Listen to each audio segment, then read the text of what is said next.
इस व्याख्यानमाला का ये दूसरा पर्व। इस दूसरे पर्व के अंतर्गत हम 5 विद्वानों का मार्गदर्शन हमें मिलने वाला है।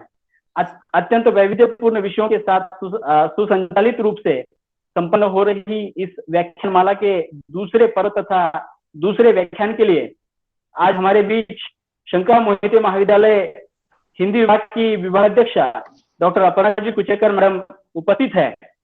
ये हमारे बीच आज संत परंपरा के मेरुमणि, विद्रोही तथा धर्मांधता के विरोधी, कर्मकांड अंधविश्वास के विपक्षी, ज्ञान मार्गी शाखा के आद्य संत कबीरदास जी के विचारों को हमारे सामने रोपित करने वाली है तथा इनके द्वारा कहत कबीर सुनो भाई साधो, इस जिज्ञासापूर्ण विषय को वे हमारे सामने प्रस्तुत करेंगी।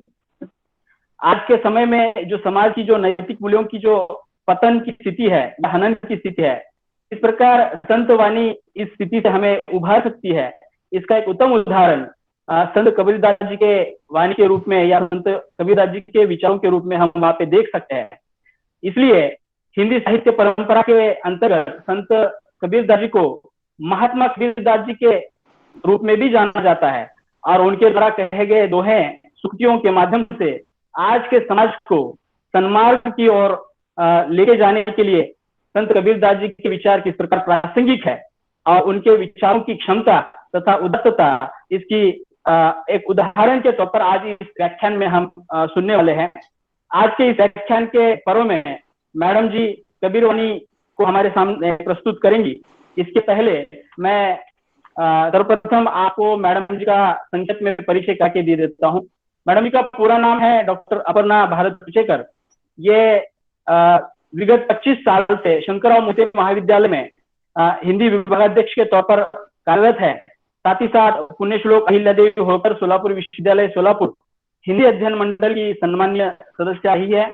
विगत 25 सालों में विशेषज्ञ के रूप में या अध्ययन अध्यापन के रूप में उन्होंने हिंदी साहित्य, कथा साहित्य और हिंदी काव्य में अपनी रुचि जो है बढ़ाई है और विशेषज्ञ के तौर पर उन्होंने इन्हीं विषयों में महारत हासिल की है।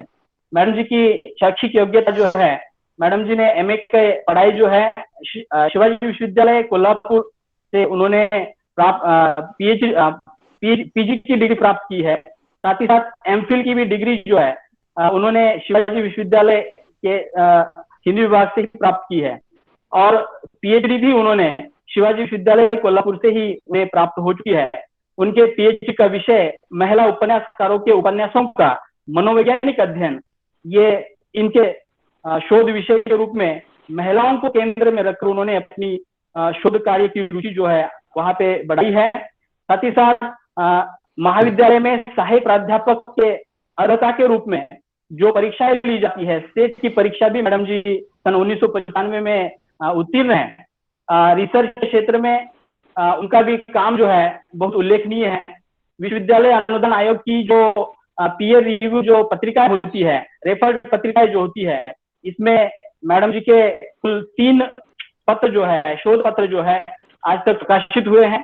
साथ ही साथ मैडम जी ने 2 किताबें लिखी हैं और 2 किताबें संपादित की है।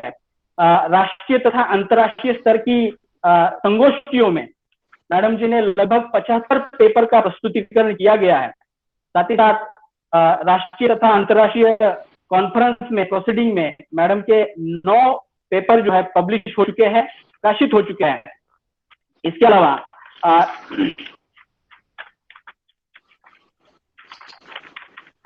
मैडम जी ने आज तक विभिन्न समारोह में, उपक्रमों में लगभग 14 स्थानों पर जाकर अपना मार्गदर्शन जो है किया है। ऐसे कुशल हिंदी सेवी के लिए सबसे महत्वपूर्ण बात यह है कि हाल ही में मैडम जी को महात्मा गांधी राजभाषा हिंदी प्रचार सभा पुणे की ओर से अखिल भारतीय राजभाषा हिंदी सेवी सम्मान के रूप में राष्ट्रीय हिंदी सेवक सम्मान 2020 राष्ट्रीय स्तर का सम्मान उन्हें प्राप्त हुआ है।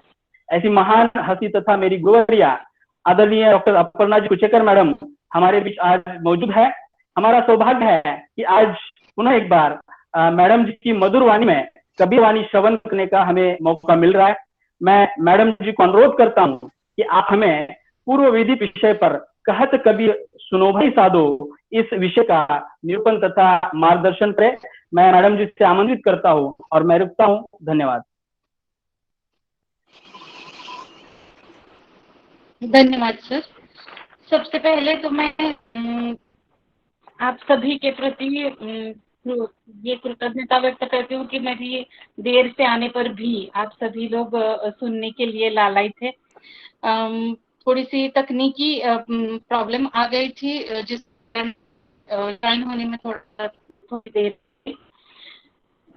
ये जो व्याख्यानमाला है, इस व्याख्यानमाला के समन्वयक महाविद्यालय के प्रधानाचार्य डॉक्टर दत्तात्रेय जी कागड़े, पूर्व प्रधानाचार्य डॉक्टर आबा साहेब जी देशमुख,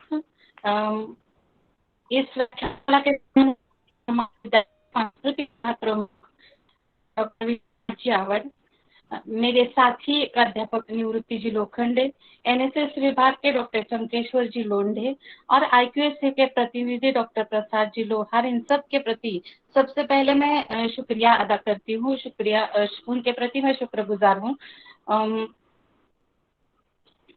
क्योंकि उन्होंने विषय है वह को प्रस्तुत करने का मौका। अब मैं सीधे अपने विषय पर आ जाती हूँ कि मैंने यह कबीर जैसा विषय आज के इस व्याख्यान के लिए लिया ही क्यों। तो हुआ ये कि पिछले कुछ दिनों में महाविद्यालय में एक छात्र जो है वह एक गीत गा रहा था। मैंने देखा कि वह लाली मेरे लाल की जित देखूं तित लाल, लाली मेरे लाल की जित देखूं तित लाल, इस प्रकार से गीत गा रहा था। और मैंने सोचा कि ये कबीर का दोहा जो है वह इस गीत के रूप में वह बच्चा क्यों गा रहा है। मैंने उससे पूछा भी, उससे सवाल किया कि ये दोहा तुम क्यों गा रहे हो, ये गीत क्यों गा रहे हो। तो उसने कहा कि ये तो आज का बिल्कुल बिल्कुल ही फेमस इस प्रकार का गीत है। अब कबीर का ये दोहा जो है फेमस गीत बन गया है, यह सुनकर मुझे थोड़ा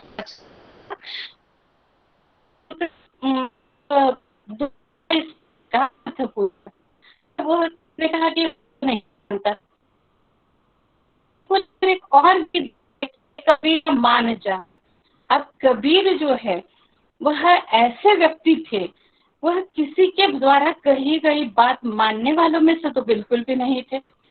अब ऐसी स्थिति में मैंने सोचा कि थोड़ा सा कबीर को लेकर जानकारी सभी तक पहुंचाई जाए।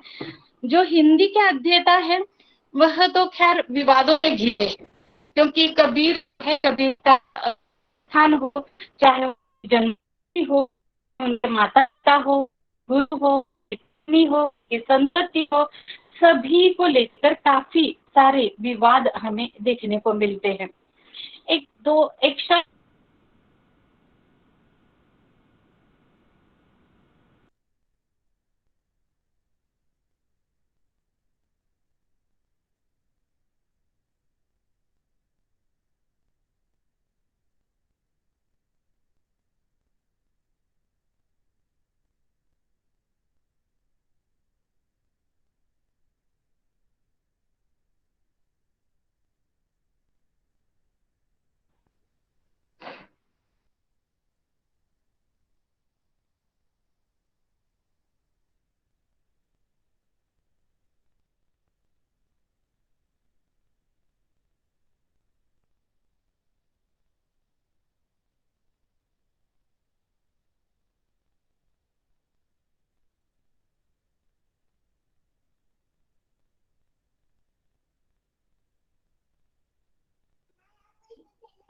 मॅडमच्या मोबाईलचा परत नेटवर्क इश्यू आलाय, त्यामुळे थोडा वेळ वाट बघूया आपण.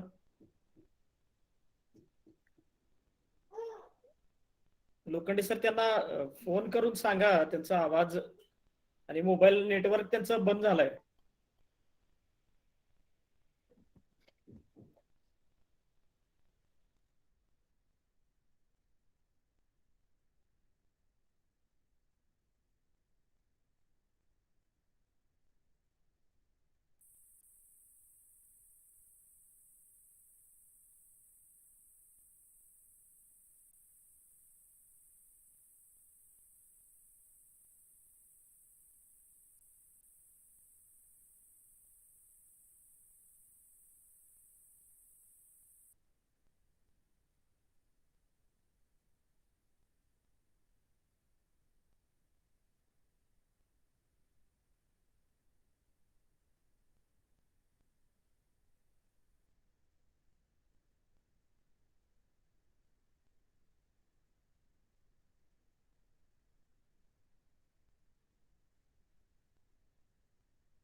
सहभागी मित्रांनो, थोडासा नेटवर्कचा इश्यू आहे, त्यामुळं मॅडमला जॉईन व्हायला वेळ लागतोय. एक चांगला विषय आपण आज ऐकत आहोत, पण असं म्हणतात ना की जास्त चांगलं झालं की असं काहीतरी त्याच्यात थोडंसं विघ्न येतात. त्यामुळं आपण थोडीशी वाट बघूया. खरं तर तंत्रज्ञानामध्ये किती जरी प्रगती झाली तर त्याच्या पुढे आपण जाऊ शकत नाही, हे तेवढं महत्वाचं असतं. आणि शिक्षण व्यवस्थेमध्ये सेमिनार कॉन्फरन्ससाठी तंत्रज्ञान ठीक आहे, पण शिकवण्यासाठी कितपत उपयुक्त होईल हा संशोधनाचा पुढच्या काळातला भाग आहे. का तुमच्या माझ्या घरातली मुलं आज आपण बघतो की किती शिकतायत आणि किती लर्न करतायत. ह्या दोन वेगवेगळ्या गोष्टी आहेत. शिकणं महत्वाचं. आता डॉक्टर अवताडे सर याच्यावर उद्या बोलतील, आमचे गुरुवर्य, आणि ते मार्गदर्शक आहेत. पण ह्या दोन्ही गोष्टी जरा थोड्याशा आपल्याला विचारात घ्याव्या लागतील. थोडासा नेटवर्कचा इश्यू मला पण आहे, पण मी दुसरा मोबाईल जॉईन केलाय, त्यामुळे जरा तो इश्यू माझा सॉल्व्ह झालाय. मॅडमचा तोच इश्यू असेल की त्यांचं नेटवर्क बाजूला गेलंय, त्यामुळं एक 5 मिनिट वाट बघूया, आणि नाही झालं तर मग आपण आजचा प्रोग्रामच्या बाबत निर्णय घेऊया काय करायचं ते. थोडासा वेळ काढूया.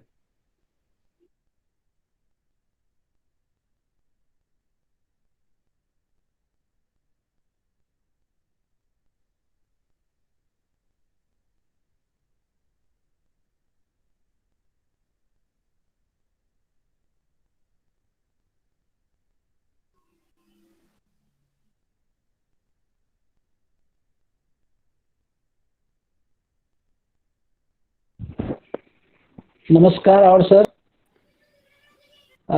या ठिकाणी आपण टेक्नॉलॉजीच्या संदर्भामध्ये बोलत होता, याच्याबद्दल मला माझं थोडंसं मत व्यक्त करायचं आहे. खरं तर आत्ता सध्या UGCनं 60-40 पॅटर्न आणायचा त्यांचा विचार आहे. 60% क्लासरूम टीचिंग, 40% ऑनलाईन टीचिंग. परंतु रिअल टीचरची जागा कधीच टेक्नॉलॉजी घेऊ शकत नाही. आणि हे इश्यू जरी क्लिअर असले तरी सुद्धा फेस टू फेस कम्युनिकेशन, त्याच्या भावना, या विद्यार्थ्यांचे अनेक प्रश्न समजून घेण्यासाठी वर्गातील संवाद, प्रत्यक्ष संवाद हाच महत्त्वाचा आहे, आणि त्यातूनच खरे तर विद्यार्थी घडू शकतात. UGCनं जरी स्टँड घेतला असला तरी संबंध शिक्षक समुदायाची त्याला एक प्रकारची विरोधाची बाजू आहे, आणि त्यामुळं कदाचित technology cannot replace real teacher, real classroom, असंच सध्या आपल्याला लक्षात येत आहे. मला वाटतं मी या ठिकाणी थोडंसं मत व्यक्त केलेलं आहे. तोपर्यंत प्रश्न सुटेल अशी अपेक्षा आहे, आणि आपण कंटिन्यू करूया. धन्यवाद.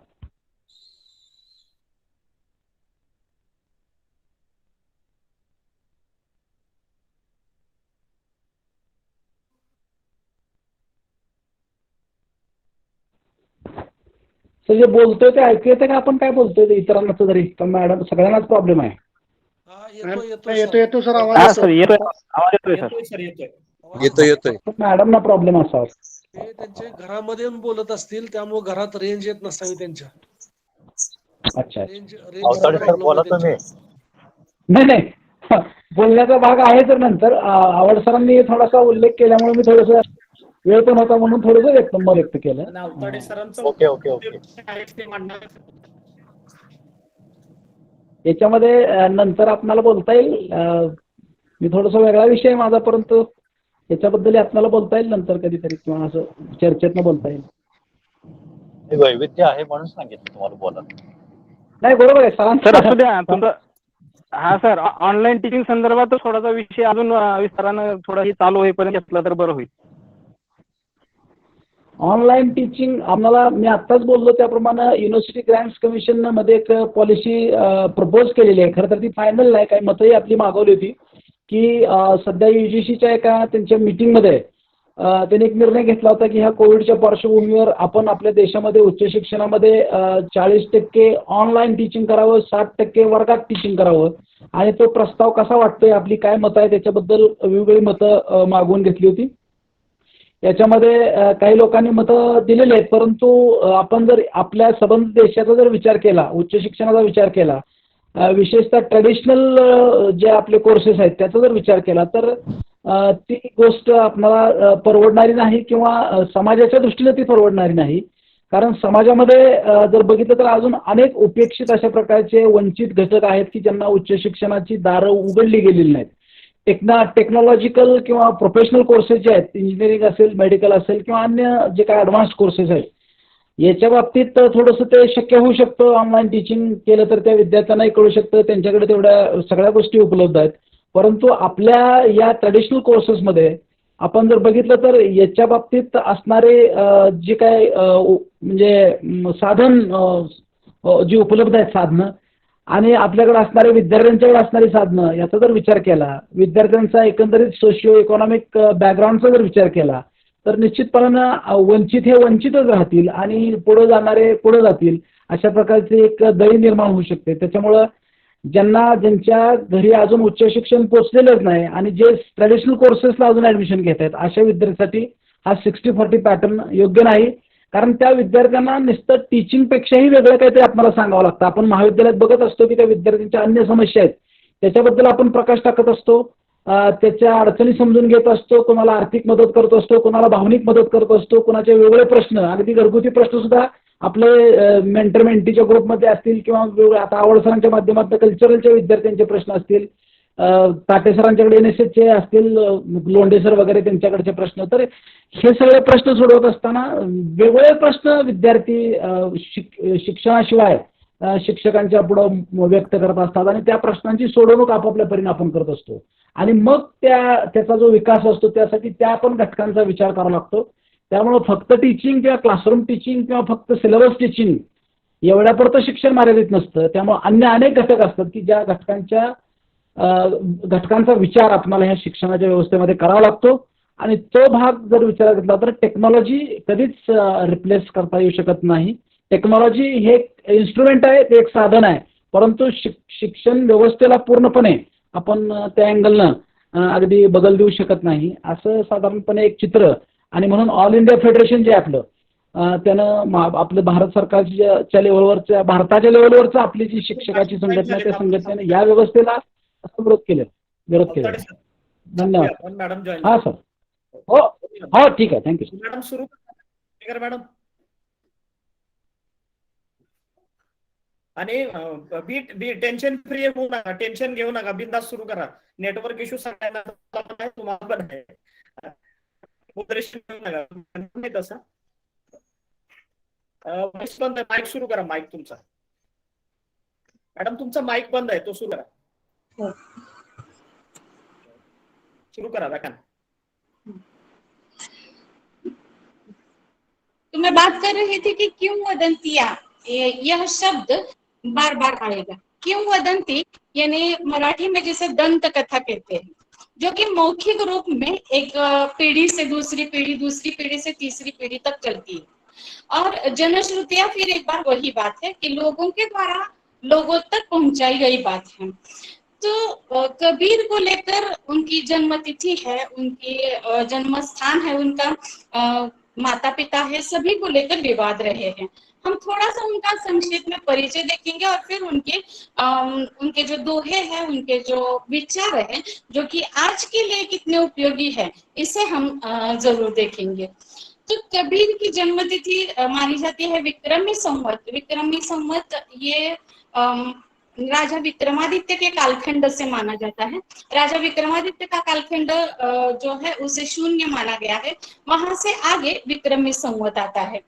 तो कबीर के जो दोहे हैं उन्होंने जो लिखा था, 1455 साल गए चंद्रवारे ठाठ नए, जेठ सुधी बरसायत को पूर्णमासी प्रकट भय.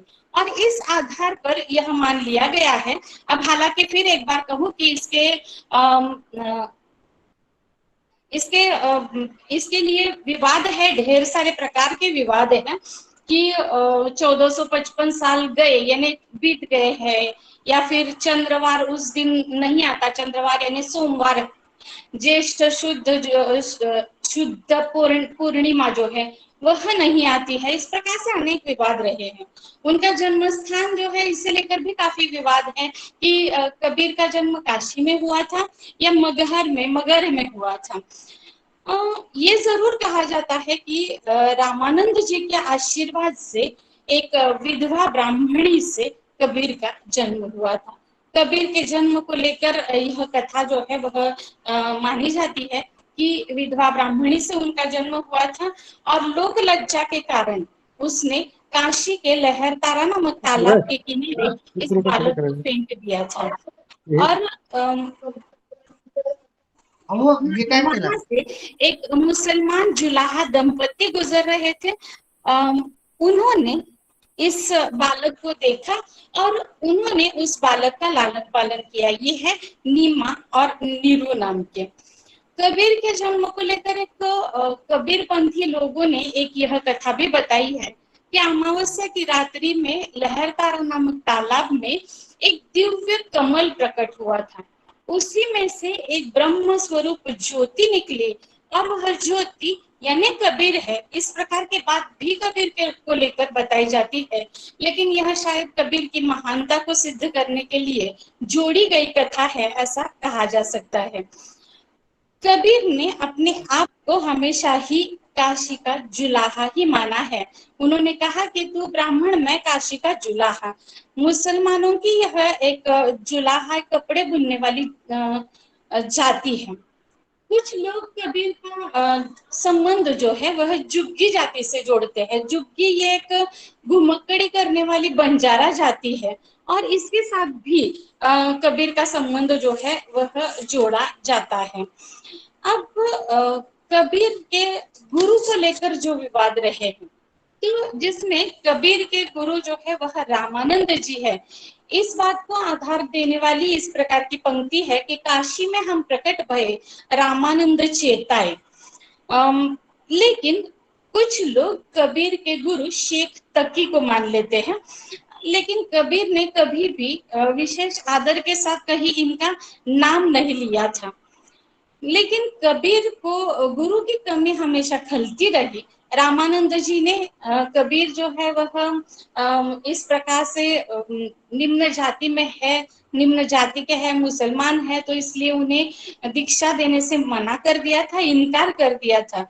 और ऐसी स्थिति में कबीर को शायद गुरु की कमी रही और गुरु को लेकर उनके काफी सारे विचार, जिसमें से एक दोहा काफी प्रसिद्ध है, गुरु गोविंद दो खड़े काके लागू पाए, बलिहारी गुरु आपने जिन गोविंद दियो बताए। गुरु और गोविंद अगर मेरे सामने दोनों ही खड़े हैं तो मैं इनमें से सबसे पहले किसके चरण स्पर्श कर लूंगा? तो मैं तो अपने गुरु पर बलिहारी हो जाऊंगा, न्योछावर हो जाऊंगा, क्योंकि उन्होंने मुझे ईश्वर तक जाने का रास्ता बता दिया है। इस प्रकार के का एक दोहा कबीर ने कहा था। कबीर गृहस्थी थे। कहा जाता है कि लोई इनकी पत्नी का नाम था। कमाल और कमाली या निहाल और निहाली ये इनके पुत्र और पुत्री थे। ये भी कहा जाता है कि इनकी पहली पत्नी लोई जो है वह कुरूपा थी, कुलक्षणी थी। मतभेद है, काफी सारे मतभेद हैं। दूसरी इनकी पत्नी जो है इसका नाम है धनिया या रमजनिया। ये सुरूपा थी और सुलक्षणी थी। कुछ लोग, कुछ समीक्षक इनकी पहली पत्नी को माया का प्रतीक मानते हैं और दूसरी को भक्ति का प्रतीक मानते हैं। कहा जाता है, अब यह एक कथा कबीर को लेकर, उनकी पत्नी को लेकर बताई जाती है कि कबीर का जब ब्याह हुआ तो ब्याह के ही दिन लोई ने कबीर को यह बात बताई कि मैं एक साहूकार का बेटा है धर्मदास नाम का, जिसके प्रति आसक्त हूँ। और वह बात सुनते ही कबीर ने उससे कहा था कि तुम ये सारा अपना जो बोरिया बिस्तर है बांध लो, मैं तुम्हें वहां छोड़ आऊंगा। तो यह कबीर की पत्नी निकली भी थी, लेकिन बाद में शायद ये हेटी हो जाएगी, मायके वालों की भी हेटी हो जाएगी, उनका नाम बदनाम हो जाएगा, ससुराल वालों का भी नाम बदनाम हो जाएगा, ये शायद सोचकर फिर कबीर की पत्नी वापस लौटी थी। इस प्रकार की एक कथा उनके बारे में बताई जाती है। लेकिन जैसे ही ये बात कबीर के धर्मदास जी को पता चली, जो व्यापारी पुत्र था, और उसे जैसे ही पता चली तो वह कबीर का शिष्य बन गया, ऐसा कहा जाता है। तो धर्मदास कबीर का पहला शिष्य है और दूसरा शिष्य उनका सूरत गोपाल नाम का शिष्य है। कबीर इस शब्द का मूल अर्थ है बड़ा या श्रेष्ठ। कबीर ने अपने इस नाम को लेकर कहा है कि ना कुछ किया ना कर ही सका, मैंने कुछ किया भी नहीं है ना मैं कर सका हूं, ना करने जोग शरीर, मेरे पास करने योग्य शरीर भी नहीं है। जो कुछ किया सो हरि किया, हरि ने किया है, ईश्वर ने किया है। ताते ताते भया कबीर कबीर, तो इसी वजह से कबीर कबीर बन गया है। इस प्रकार का अर्थ कबीर ने अपने ही नाम को लेकर कहा है। सिकंदर लोधी ने एक बार उन्हें बुलाया था, तो सिकंदर लोधी के आगे भी कबीर झुके नहीं थे। अब कबीर सिकंदर लोधी के समकालीन थे या नहीं थे, फिर एक बार विद्वानों में झगड़ा है। सिकंदर लोधी जैसे मुगल शासक के आगे भी कबीर झुके नहीं थे। जैसे यह कहा जाता है कि मोहम्मद पर्वत तक नहीं जा सकता तो पर्वत ही को ही मोहम्मद तक आना पड़ेगा। सिकंदर लोधी को भी कबीर ने यही कहा था कि मैं तुम तक नहीं आऊंगा, तुम्हें मुझ तक आना पड़ेगा। तो उसके सामने वे बिल्कुल भी झुके नहीं थे। कबीर बिल्कुल भी अनपढ़ थे, उन्होंने कोई पढ़ाई लिखाई नहीं की थी। उन्होंने यह कहा था एक जगह कि मसी कागज छुयो नहीं, मैंने स्याही को हाथ नहीं लगाया, मैंने कागज को तो छुआ तक नहीं, कलम गई नहीं हाथ, मैंने हाथ में कभी कलम भी नहीं पकड़ी। तो मैंने सारी जो बातें लोगों को समझानी चाहिए है वह सारी की सारी बातें मैंने सिर्फ मुख से बताई है, मौखिक रूप से ही बताई है। फिर कबीर ने एक जगह पर यह भी कहा था कि तू कहता है कागज की लेखी, मैं कहता आखन की देखी। मैं मतलब कि कबीर जो है वो व्यवहार ज्ञान को काफी महत्व देते थे। तो कागजों में ग्रंथों में जो कुछ भी लिखा गया हो, लेकिन मैं अपने आंखों के द्वारा जो देखा गया है उसी पर विश्वास करूंगा। इस प्रकार की बात कबीर ने कही थी। कबीर ने अपने जीवन में जाति पाति के भेदभाव का काफी विरोध किया था। कबीर कहते हैं जाति पाति पूछे नहीं कोई, ये कोई पूछता नहीं है, हरि को भजे सो हरि का हो। जो भी कोई ईश्वर को पूजता है, ईश्वर की आराधना करता है, वही सिर्फ हरि का हो सकता है। या फिर कबीर ने एक जगह यह कहा था कि कोई अगर साधु है तो उसकी जाति नहीं पूछनी चाहिए, जाति न पूछिए साधु की, पूछ लीजिए ज्ञान।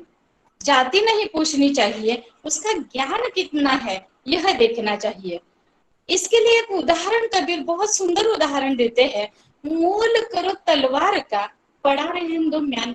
म्यान चाहे तलवार जिसमें रखी जाती है, वह म्यान जो है वह चाहे जितना सुंदर हो, चाहे उसमें जितने हीरे जड़े हो, मोती जड़े हो, नेग जड़े हो, लेकिन अगर तलवार ही ठीक नहीं है तो उसका क्या फायदा। मूल करो तलवार का, तलवार का मूल्य आंको, पड़ा रहने दो म्यान। म्यान क्या है, जाति पाति पूछे नहीं कोई, जाति न पूछिए साधु के हरि जाति न पूछिए साधु के, पूछ लीजिए ज्ञान, उसका ज्ञान कितना है, बस इतना ही देख लीजिए। या फिर कबीर ने एक जगह पर यह भी कहा था कि एक ज्योति से सब उत्पन्न, कौन ब्राह्मण कौन शूद्र, कौन शूद्र है कौन ब्राह्मण है, एक ही ज्योति से सब कुछ यह सब उत्पन्न हो चुके हैं। तो जाति पाति के भेदभाव का कबीर ने हमेशा ही विरोध किया हुआ दिखाई देता है।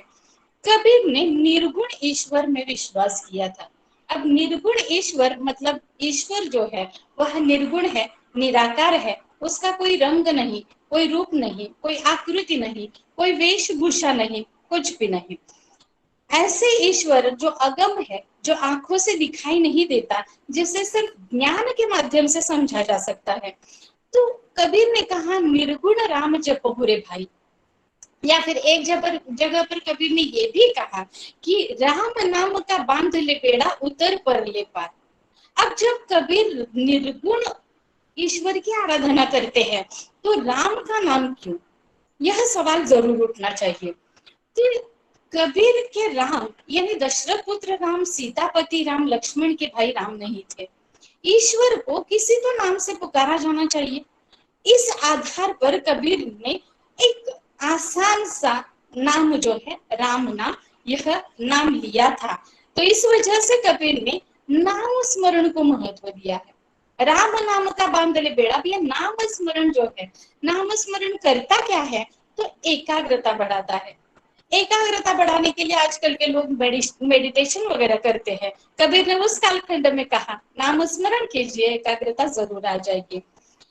अब जिस पद को लेकर मैंने यह कबीर विषय लिया था, लाली मेरे लाल की जित देखो तित लाल, इसे समझाने के लिए कबीर का रहस्यवाद का एक और दोहा मैं बताती हूँ।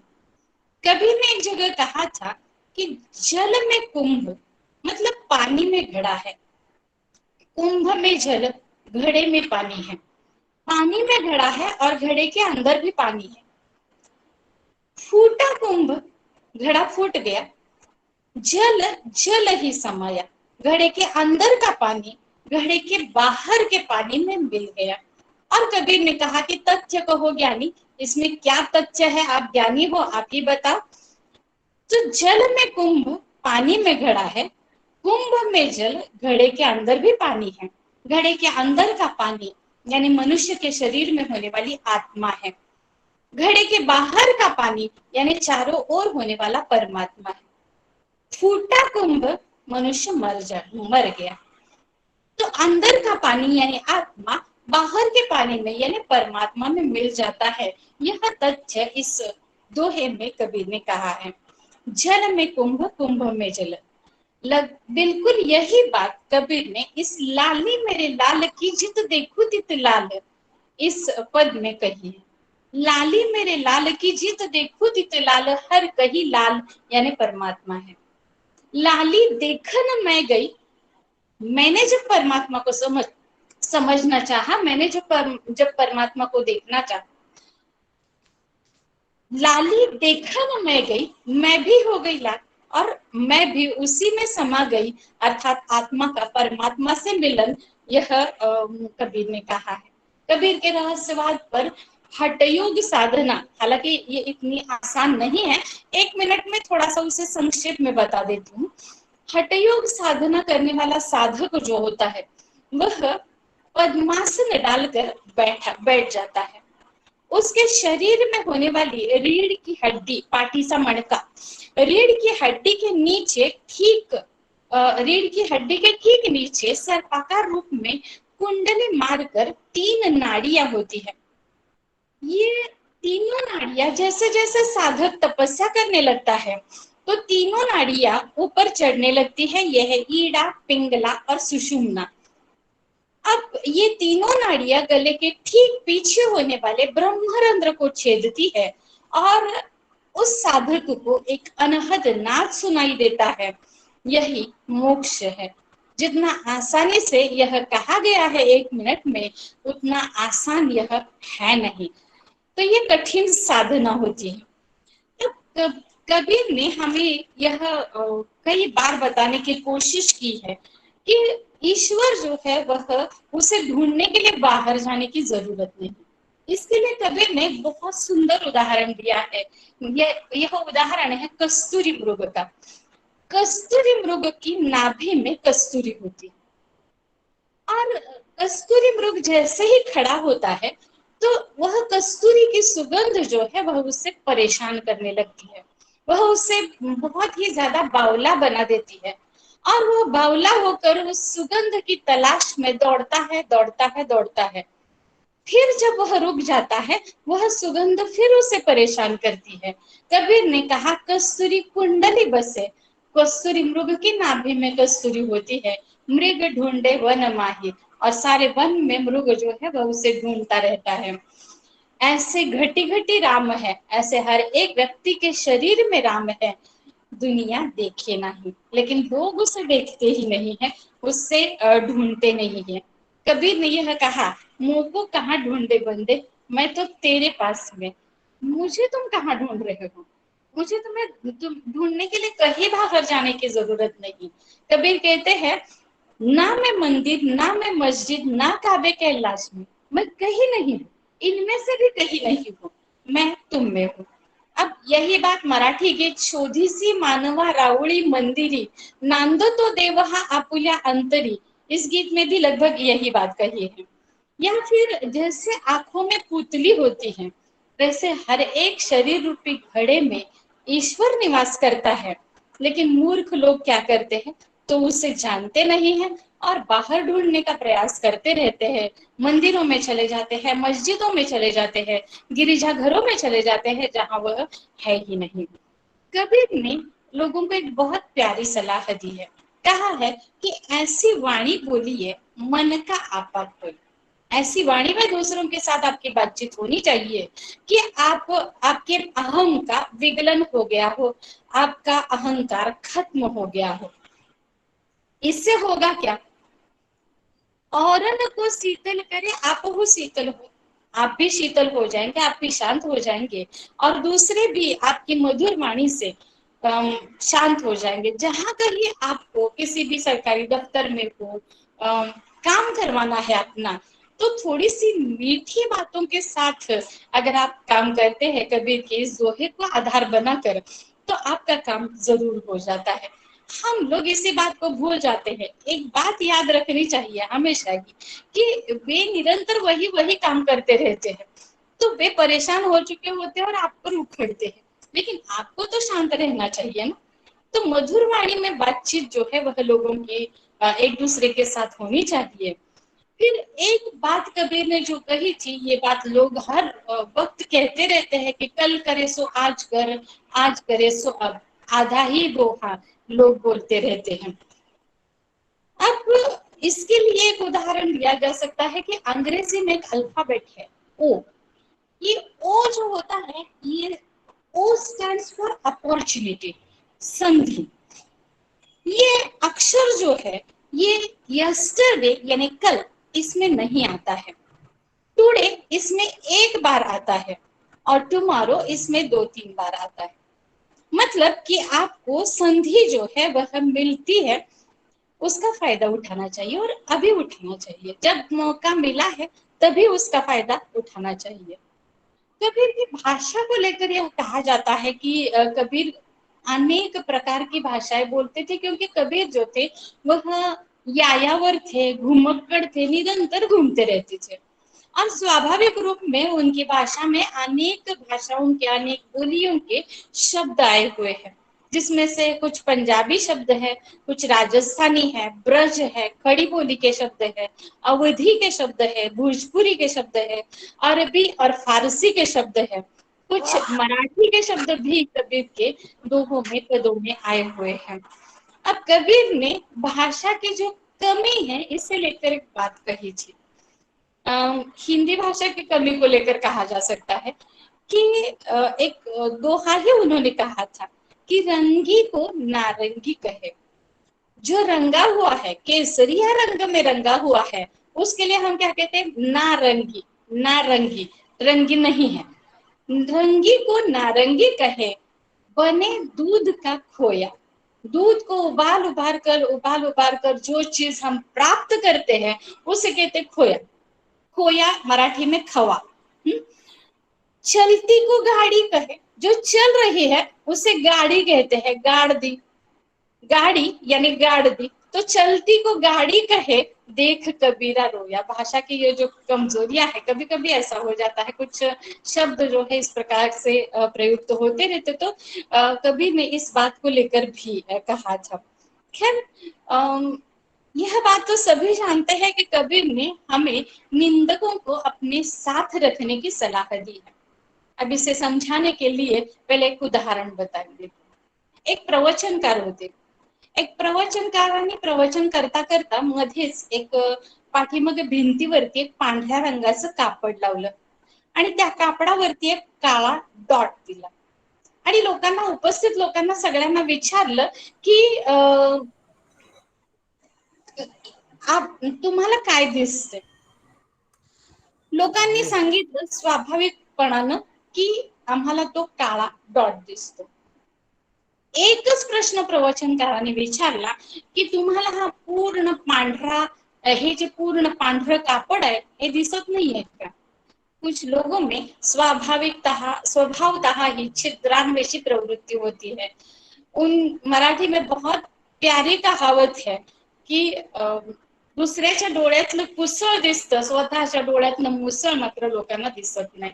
छिद्रान्वेषी प्रवृत्ति है, लेकिन ऐसे लोगों को कबीर ने कहा है कि आप अपने पास रखिए, निंदक नियरे राखिए, आंगन कुटी छवाए, अपने आंगन में कुटी बांध कर दीजिए, अपने आंगन में झोपड़ी बांध कर दीजिए। अब क्यों कहा है ऐसा? कहा है कि बिन पानी साबुन बिना निर्मल करे सुभाए, बिना साबुन और पानी के वे आपका स्वभाव जो है वह निर्मल कर देते हैं, बार बार आपकी गलतियां आपको बताते हैं और आपको सुधरने का मौका मिल जाता है। फिर कबीर ने कुसंगति नहीं होनी चाहिए इस बात को लेकर भी एक बात कही थी। मनुष्य जो है वह मराठी में भी कहा है सुसंगति सदा गहो, कुसंगति नहीं होनी चाहिए, मूर्ख लोगों की संगति तो बिल्कुल भी नहीं होनी चाहिए। कबीर कहते हैं मूर्ख संगन कीजिए, लोहा जली न तिराई, लोहा जो है वो पानी पर तैरता नहीं है, तैरता नहीं है। तो वो ठीक उसी प्रकार से आपकी संगति जो है वह मूर्ख लोगों के साथ नहीं होनी चाहिए। अब इसके लिए उदाहरण स्वरूप उन्होंने स्वाति नक्षत्र की बूंद की बात कही है। स्वाति नक्षत्र की बूंदे जो होती है वह जब कदली पर पड़ती है तो कपूर बन जाता है, जब वह सीपी में पड़ती है तो मोती बन जाता है, और भुजंग के मुख में पड़ती है तो विष बन जाता है। कदली सीप भुवंग मुख, भुजंग मुख, एक बूंद थी ही भाई, एक बूंद ही है, स्वाति नक्षत्र की ही बूंद है, लेकिन अलग अलग असर करती है। तो मूर्ख लोगों की संगति नहीं होनी चाहिए, यह कबीर ने हमें समझाया है। फिर एक बहुत प्यारी बात कबीर ने कही कि साधु कैसा हो। मुझे तो लगता है कि हर एक व्यक्ति को वैसा होना चाहिए। साधु ऐसा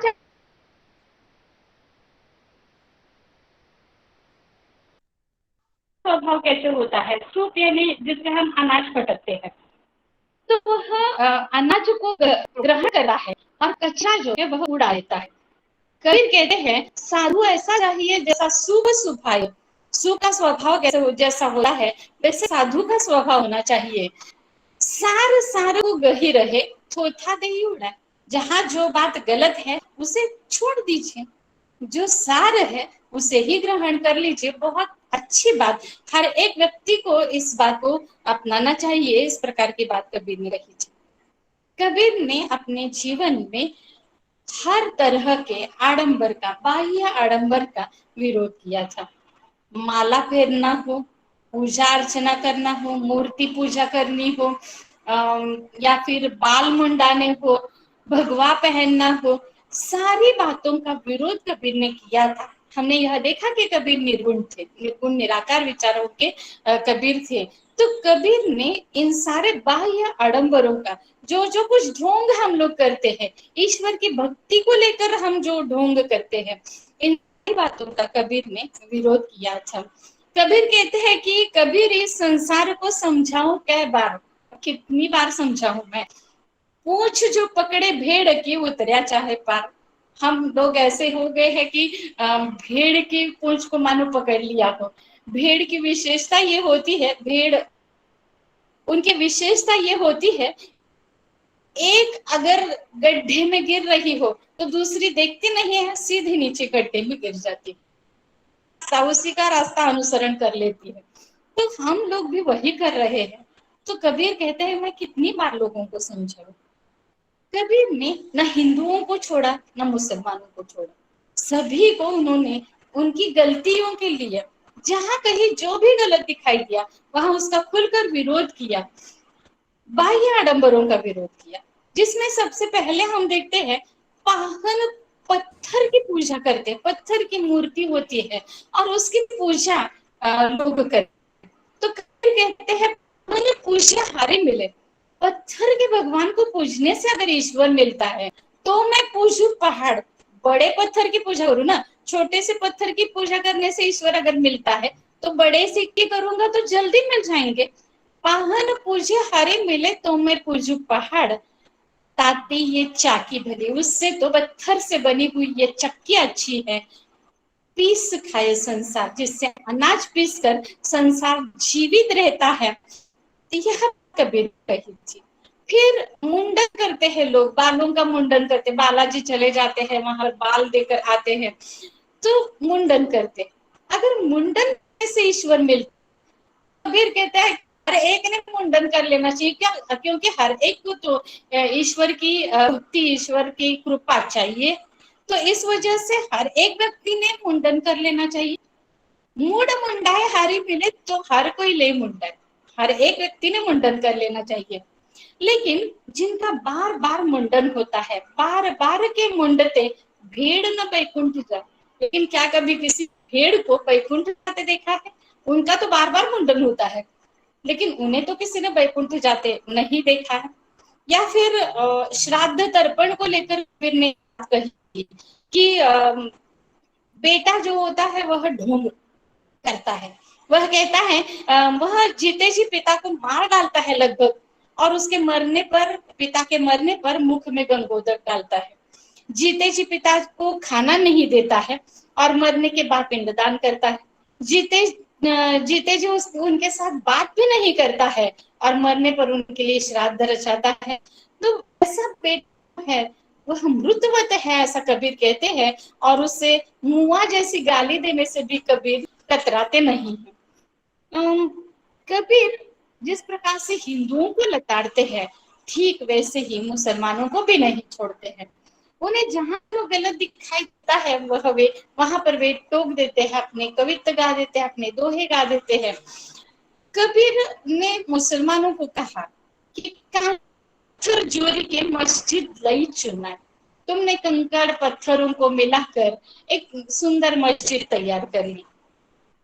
ताछड़ी मुल्ला बांग देखा बहरा भया खुदा, उसके ऊपर चढ़कर ये मुल्ला बांग देता है तो क्या तुम्हारा खुदा बहरा हो गया है?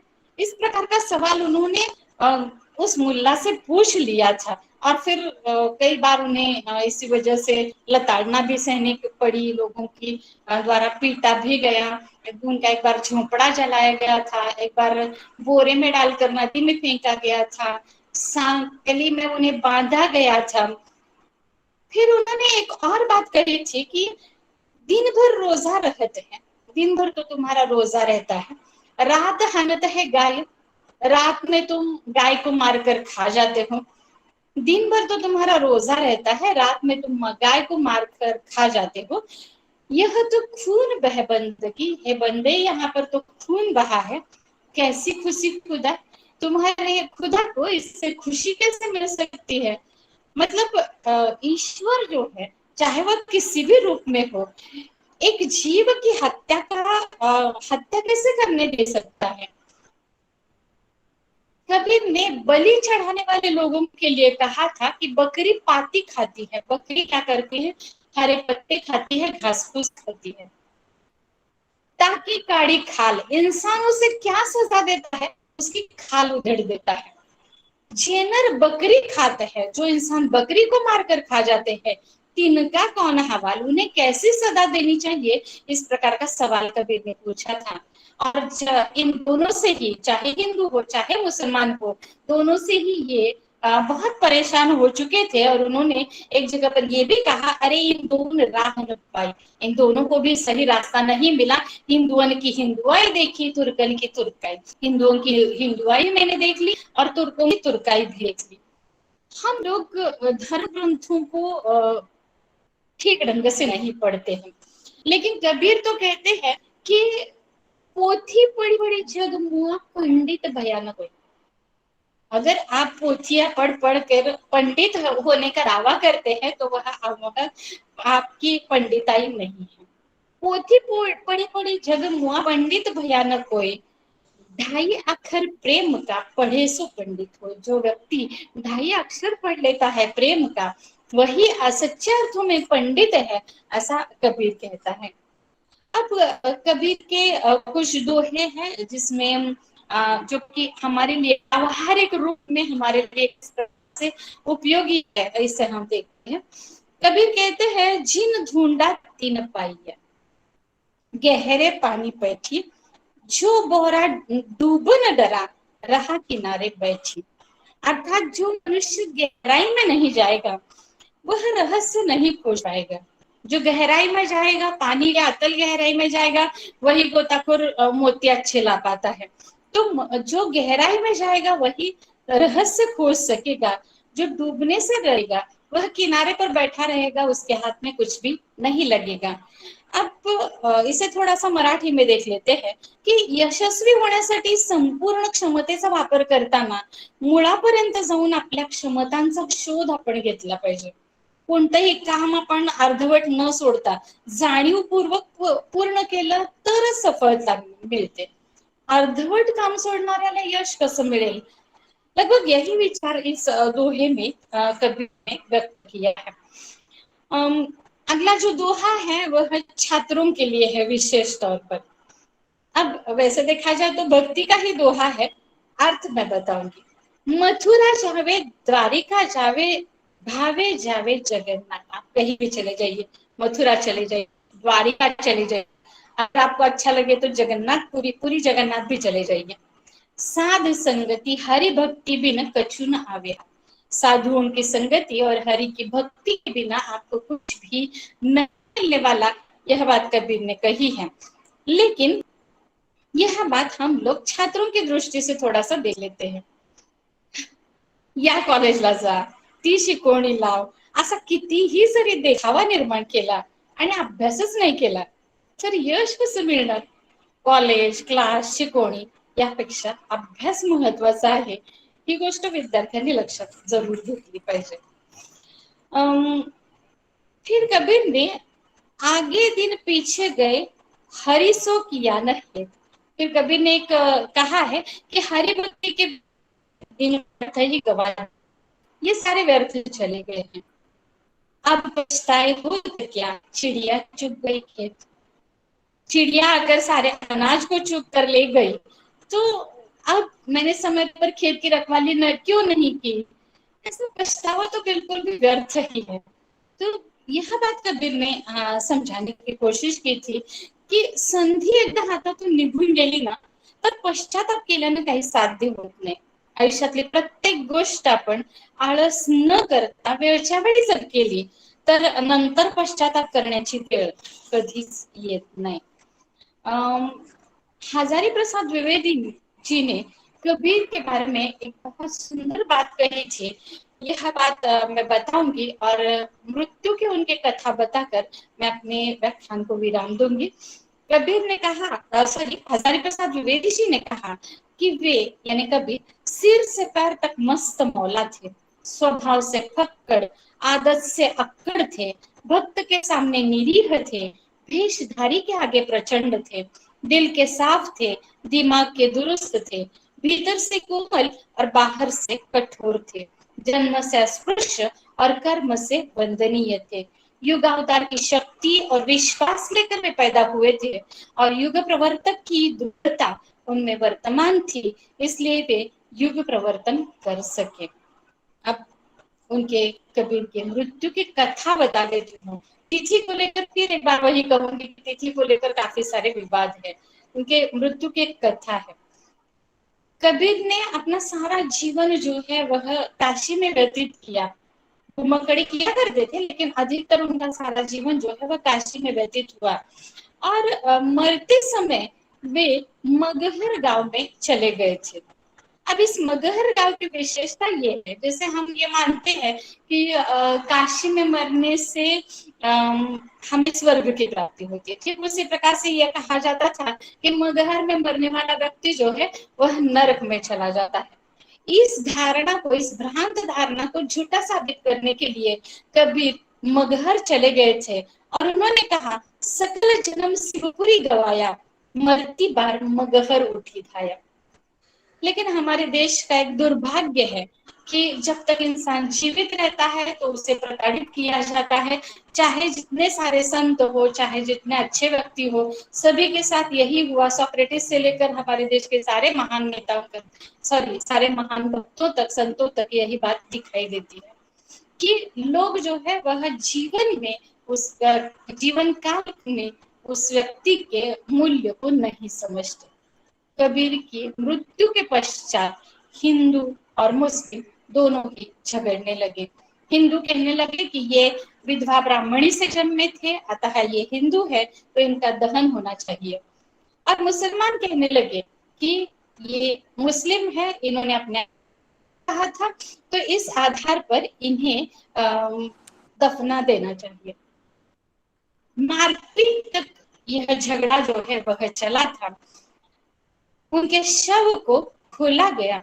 जैसे ही चद्दर कफन उठाया गया, तो कफन उठाने पर ही यह दिखाई दिया कि वहां पर फूलों का ढेर है। आधे फूल हिंदुओं ने ले लिए, आधे फूल मुसलमानों ने ले लिए।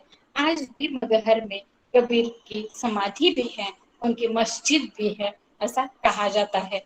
अब हालांकि ये उनकी समाधि है, इसके बारे में बताया जाता है, देखी नहीं है मैंने, लेकिन मुझे ऐसा लगता है कि शायद अभी तक किसी राजनीतिज्ञ का उसकी ओर ध्यान नहीं गया है। तो जो हिंदू मंदिर में चले जाते हैं, वे मस्जिद में भी चले जाते हैं। अपने जीवन काल में कबीर ने जो कोशिश की थी, हिंदू मुस्लिम एकता की कोशिश की थी, वह कोशिश जो है शायद इस माध्यम से उन्होंने पूरी की थी। और मुझे ऐसा लगता है कि जो हमारे यहाँ हिंदुओं में तीसरे दिन की क्रिया होती है, जिसके लिए हिंदी में मुहावरा है फूल चुनना, ये शायद इस कबीर की मृत्यु से ही आया होगा। मैं फिर एक बार खेद प्रकट करती हूँ कि गलती से ये नेट के प्रॉब्लम की वजह से आरंभ में ठीक से व्याख्यान नहीं हो पाया था। मैं फिर एक बार धन्यवाद देती हूँ समन्वय समिति को, प्रधानाचार्य जी को, पूर्व प्रधानाचार्य जी को, जिन सभी ने मुझे सुना, उन सभी के प्रति धन्यवाद प्रकट करती हूँ और मैं रुकती हूँ। धन्यवाद। धन्यवाद मॅडम. थोडासा तांत्रिक सुरुवातीच्या काळातलं जर एवढं गृहीत धरलं तर एक सुंदर अशा पद्धतीनं कबीरांच्या दोह्यावर आपण मांडणी केलेली आहे.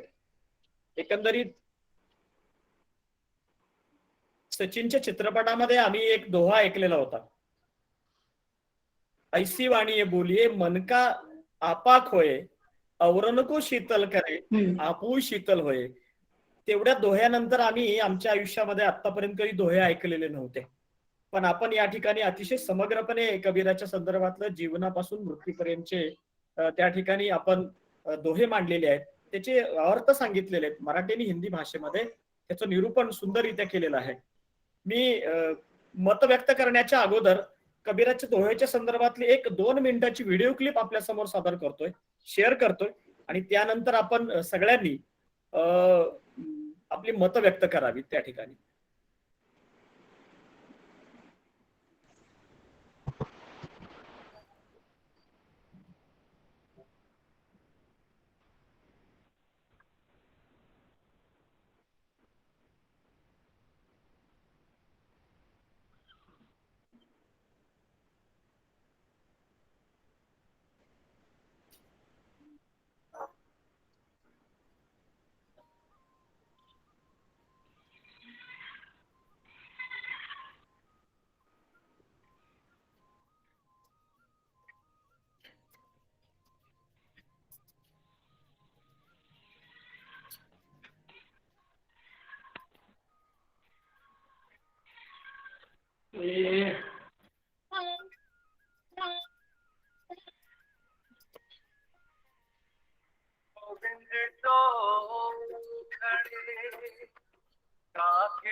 बनता आपा को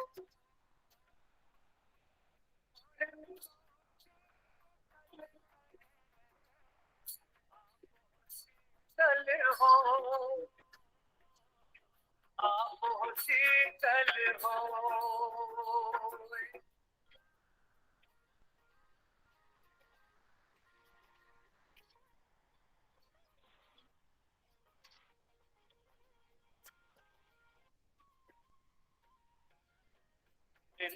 नियरे राखिए आंगन फुटी छवा, नियरे राखिए आंगन फुटी छवा। इन पानी साबुन बिना निर्मल करे सुहाय कबीरा, निर्मल करे सुहाय आहे हो। तेरा मुझ में कुछ नहीं, जो कुछ है सो तेरा। तेरा मुझ में कुछ नहीं, जो कुछ है सो तेरा।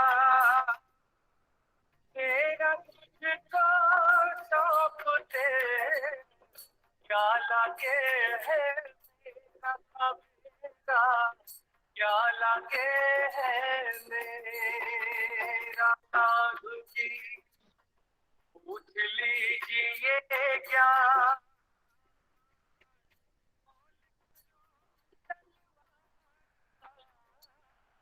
पड़ी रहे तो क्या आई, पड़ी रहे तो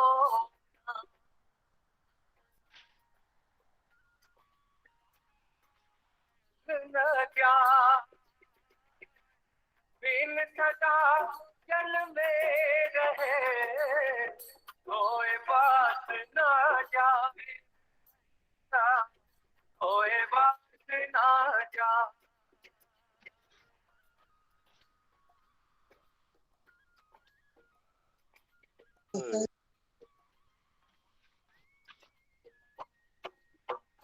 पोथी पढ़ पढ़ जगमुआ, पंडित भयानक। पोथी पढ़ पढ़ जगमुआ, पंडित भयानक। आई पढ़े तो पंडित हो कबीरा, पढ़े तो पंडित हो। माँ की गुड़ में गड़ी रहे, पंख रहे लिपटा। माँ की गुड़ में गड़ी रहे, पंख रहे लिपटा। और सिर धुले लालच बुरी बलाए कबीरा, लालच बुरी बला।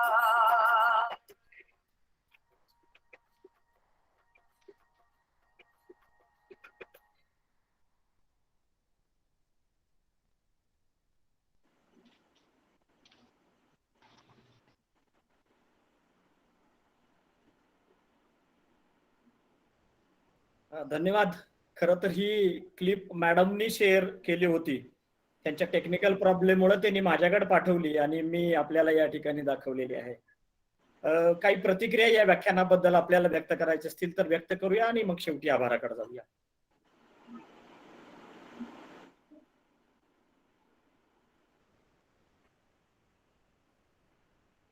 प्राध्यापक सुर्वे सर,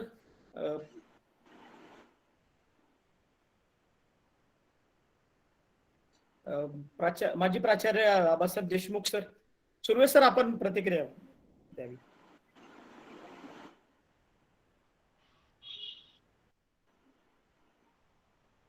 कहत कबीर सुनो भाई साधो या विषयावर कुचेकर मॅडमने अतिशय सुंदर व्याख्यान दिलं.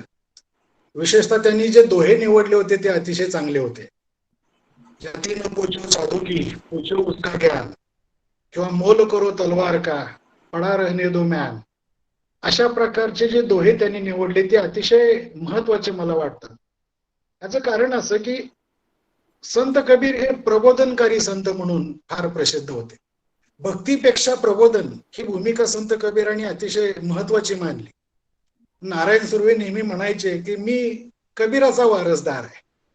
कारण दोघांचे आत्मचरित्रात साम्यस्थळ असल्यामुळं, विशेषतः बालपण दोघांचंही एकाच अवस्थेत गेलं असल्यामुळे मी बाकी कुणाचा वारसदार आहे म्हणण्यापेक्षा कबीराचा वारसदार आहे असं नारायणजी नेहमी म्हणत असत. आणि खर तर ही जी प्रबोधनाची भूमिका आहे, म्हणजे लोकांना त्यांची वृत्ती प्रवृत्ती, बरेच वेळा लोक चुकीच्या मार्गाने जातात किंवा नीट वागत नाहीत, नको त्या गोष्टीला महत्व देतात. अशा वृत्ती प्रवृत्तीवर कठोर टीका करायचं काम जे कबीरांनी केलं ते मला अतिशय महत्वाचं वाटतं. माझ्या एका पुस्तकामध्ये कबीराच्या एका दोह्याचा मी संदर्भ दिलाय. गली गली गोरस फिरे, मदिरा बैठी बिकाय. म्हणजे दूध विकणारा घरोघर जाऊन दूध विकायचा प्रयत्न करतो, पण लोक तरी त्याच्याशी भांडतात. तुझं दूध चांगलं नाही, तुझ्या दुधात पाणी मिसळलंय म्हणून त्याच्या विरुद्ध तक्रार करताना दिसतात. पण मदिरा बैठी बिकाय, दारू विकणारा कुठेतरी झोडपाटच्या आड बसलेला असतो, पण लोक त्याला शोधत जातात.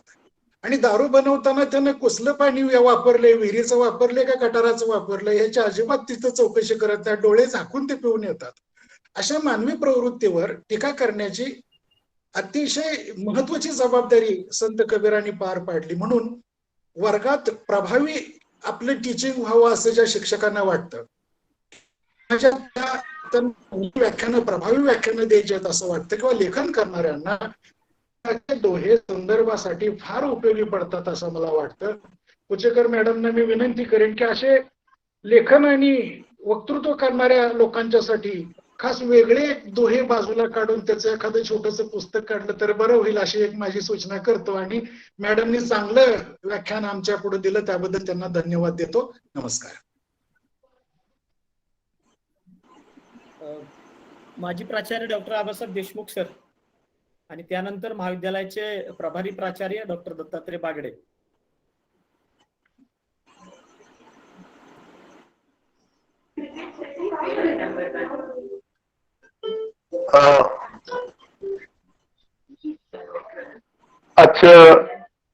आज के जो प्रमुख वक्ता है डॉक्टर कुचेकर महाराज, उन्होंने कबीरदास के बारे में और उनके दोहों के बारे में बहुत अच्छा और सुमधुर ऐसा व्याख्यान दिया है. उनके वाणी की मिठास हम बहुत 20 साल 25 साल सुनते आए हैं. वही मिठास आज सुनने के बाद हमारे कान तृप्त हुए हैं. और कबीर के जो दोहे हैं उनका संदर्भ देके जो उनके विचार है समाज के प्रति, समाज कैसा होना चाहिए, जाति धर्म के बारे में जो उनके विचार है, उसके बारे में बहुत अच्छा व्याख्यान सुनने को मिला है. मैं कुचेकर महाराज जी को धन्यवाद देता हूं कि मुझे तो बहुत उनका व्याख्यान सुनने में बहुत मजा आता था. मैं हमेशा उनका हिंदी का व्याख्यान सुनता था. तो ये जो उपक्रम आपने शुरू किया है उसके लिए मैं आवार सर को और बागड़े सर जी को धन्यवाद देता हूं.